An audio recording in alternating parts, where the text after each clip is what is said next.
నమస్తే దోస్తులు, ఎలా ఉన్నారు? అందరూ బాగున్నారా? ఈరోజు మన వీడియోలో ఓల్డ్ శారీతోని డోర్ మ్యాట్ ఎలా తయారు చేసుకోవాలో చూసేద్దాం. వచ్చేయండి. నేనైతే ఒక శారీ తీసుకున్నాను. ఇదైతే పాలిస్టర్ మిక్స్ అయింది. నేను టైలరింగ్ నేర్చుకోవడం కోసమని ఈ శారీస్ ఒకేసారి బల్క్లో తీసుకున్నాను ఎక్కువగా. ఇది కొత్త శారీయే. అయితే ఈ శారీస్ పాలిస్టర్ మిక్స్ అట్లా కట్టుకోలేము, దీన్ని సేల్ కూడా చేయలేము అని చెప్పేసి ఇంకా నేనైతే డోర్ మ్యాట్స్ కుట్టడానికి అయితే యూజ్ చేసేస్తున్నాను.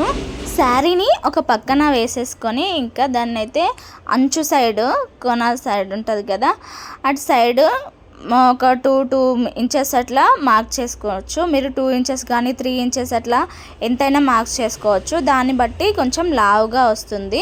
నేనైతే 2 ఇంచెస్ చేసుకున్నాను. ఇంకా కొంచెం లావుగా కావాలి అనుకుంటే కనుక మీరు 3 కానీ 4 ఇంచెస్ అట్లా చేసుకోవచ్చు. ఎంతైనా చేసుకొని ఇంకా దాన్ని బట్టి ఇంకా మొత్తం కట్ చేసేసుకున్నాను. చాలా పెద్దగా వస్తుంది లెంత్ అయితే. అవంతా చిక్కుబడే ఛాన్స్ ఉంటుంది కాబట్టి దేనికి అవి తెలిసేలాగా ఒక టేబుల్ పైన కానీ అట్లా తెలిసేలాగా నీట్గా వేసేసుకోండి. ఈ డోర్ మ్యాట్ ఐడియా అయితే చాలా ఓల్డ్ దండి. ఇది నేను నా పెళ్ళైన కొత్తలో మా అత్తయ్య చీరలు ఇచ్చేది, ఖాళీగా కూర్చున్నప్పుడు ఇంకా కట్ చేసి ఇట్లా డోర్ మ్యాట్స్ చేయమని చెప్పి మా అత్తయ్య చీరలు వేసి ఇట్లా కట్ చేసి కుట్టేదాన్ని. నాకు అప్పుడే అలవాటు అయిపోయింది.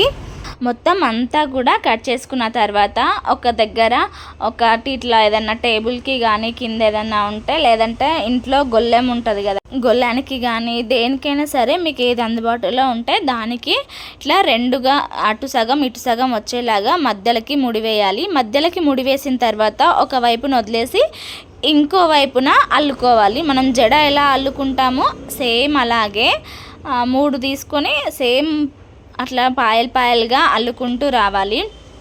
ఇంకా ఒక సైడ్ అల్లిన తర్వాత కంప్లీట్గా ఆ ముడి ఇప్పేసుకొని కొంచెం ఇటు సైడ్ అనే అల్లిన సైడ్ ముడి వేసుకున్న తర్వాత మళ్ళీ అటు సైడ్ కూడా మళ్ళీ అల్లుకోవచ్చు. అలా మొత్తం అయితే అల్లుకుంటూ పోవాలి. కొద్దిగా తీసుకోవడం వల్ల ఏంటంటే చిక్కు పడకుండా ఉంటుంది. ఒకేసారి స్టార్టింగ్లో అట్లా జాయింట్ చేసి మొత్తం అల్లుకుంటూ పోతే చాలా చిక్కులు వస్తాయి. అట్లా మీకు కొంచెం అట్లా అల్లుకుంటూ పోవాలి. మొత్తం పూర్తిగా అల్లిన తర్వాత సేమ్ కలర్లో ఒక దారం అయితే తీసుకున్నాను. సూది దారం తీసుకొని ఇంకా కొనాలకి కొంచెం క్లాత్ బయటికి వచ్చేసి ఉంటుంది కదా, ఆ క్లాత్ని అంతా లోపలికి అనేసి నీట్గా ఉండేలాగా మంచిగా కుట్టేసుకోవాలి. దాన్ని రౌండ్గా మలుచుకొని కుట్టుకుంటున్నాను నేను. మీకు డబ్బా షేప్ కానీ ఏ షేప్ కానీ నచ్చితే ఆ షేప్ మీరు చేసుకోవచ్చు.